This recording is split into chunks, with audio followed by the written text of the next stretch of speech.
वो अभी नागपुर इजलास के अंदर है और वो भी इस ताल्लुक से वहाँ पर लेटर लगाए हैं और बात करने की कोशिश कर रहे हैं। ये चीज़ की इतला देने के लिए उन्होंने मुझे यहाँ पर भेजा है। और जब भी इस तंजीम को, इस संगठना को आमदार साहब की जहाँ भी जिस वक्त भी ज़रूरत पड़ेगी वो इस तंजीम के तहरीक के साथ में साना बसाना खड़े रहेंगे। इसमें जो 4 मुद्दे लिए गए हैं, पहला मुद्दा है प्रीपेड मीटर की मुखालफत करने का।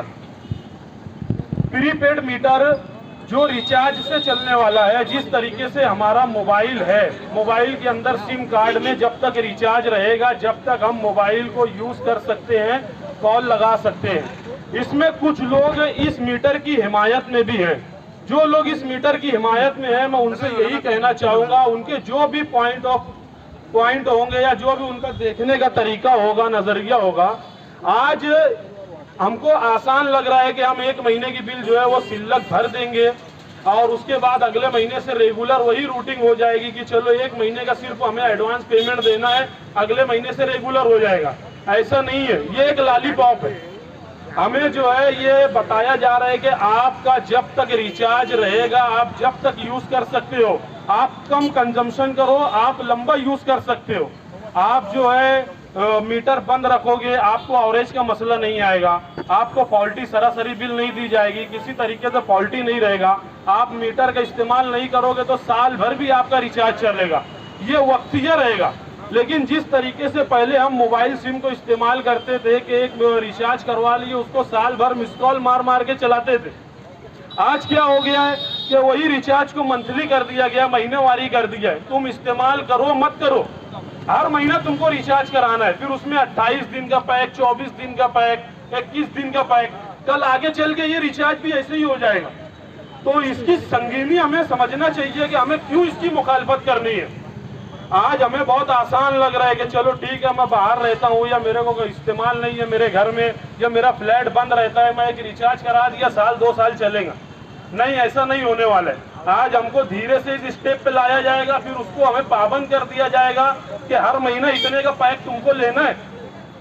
तो इसकी मुखालफत करना हमें इसलिए ज़रूरी है, जिस तरीके से आज मोबाइल इस्तेमाल करना हमारी मजबूरी बन गई है, और चाहे जितने का रिचार्ज हो हमें कराना पड़ता है, तो ये आगे चल के ये भी हमारी मजबूरी बन जाएगी। दूसरा हमारा मुद्दा है कि कलकत्ता पावर कंपनी की जो मनमानी चल रही है शहर के अंदर, ये किसी से ढकी छुपी नहीं है।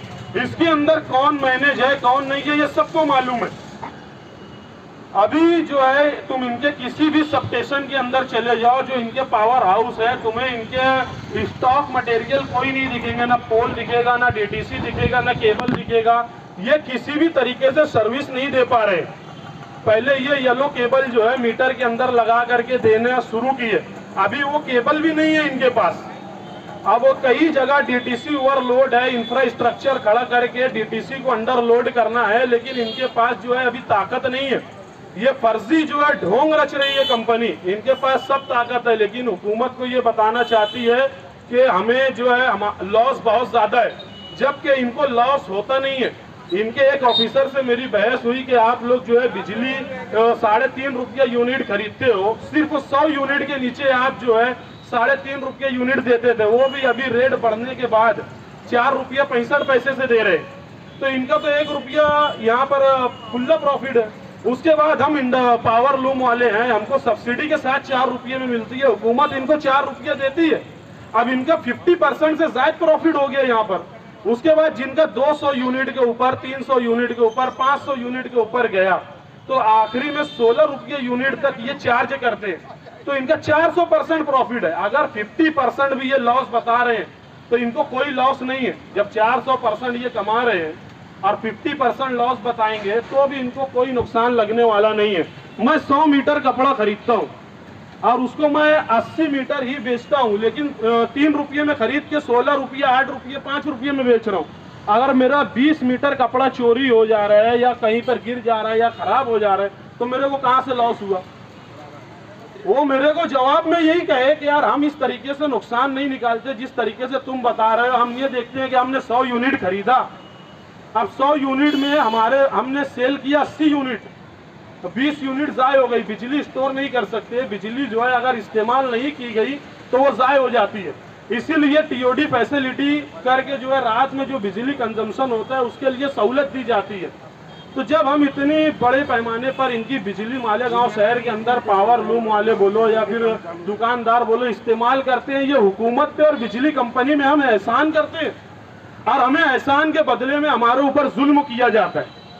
आज जो है हम आमदार साहब की तरफ से फिर ऑल मालेगांव पावर लूम संगठन की तरफ से हमने बहुत कोशिश की, माजी में हमने यहाँ पर भी धरना दिया, लेकिन उसकी बदकिस्मती के शहर के अंदर जो है उस तरीके से माहौल नहीं बना, या महाराष्ट्र के अंदर उस तरीके से माहौल नहीं बना।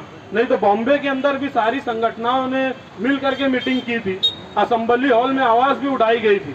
हमें आज जो संगठन हम बनाए हैं हिंदू मुस्लिम संगठन, एक उम्मीद दिखती है कि अगर हम पूरी ताकत से जुड़ गए और कोई बड़ा कदम हुकूमत के खिलाफ उठा लिए और सर की तादाद जो है उसके अंदर ज्यादा रही और हर समाज हर तबके की रही तो हम जीत सकते हैं।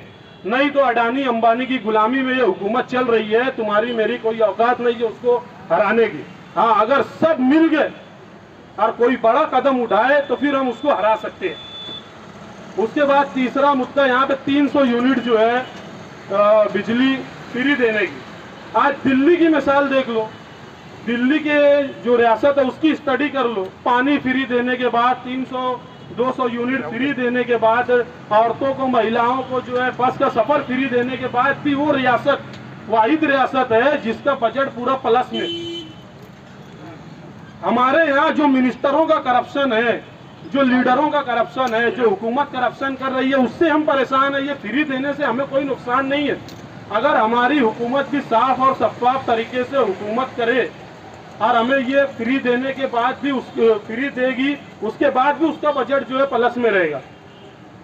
यहाँ पर जो है सरकार गिराने में बनाने में 3000 करोड़ 4000 करोड़ उसमें बराबर लग जा रहा है।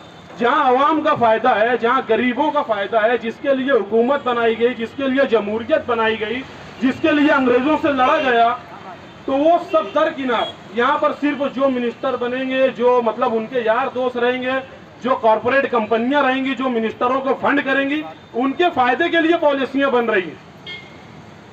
आज जो रेगुलर बिल भरता है उसको कोई फायदा है, कोई सहूलत है। जो बिल नहीं भरता थक बाकी लगा देता है, उसके लिए पीडी एमनेस्टी स्कीम निकलती है।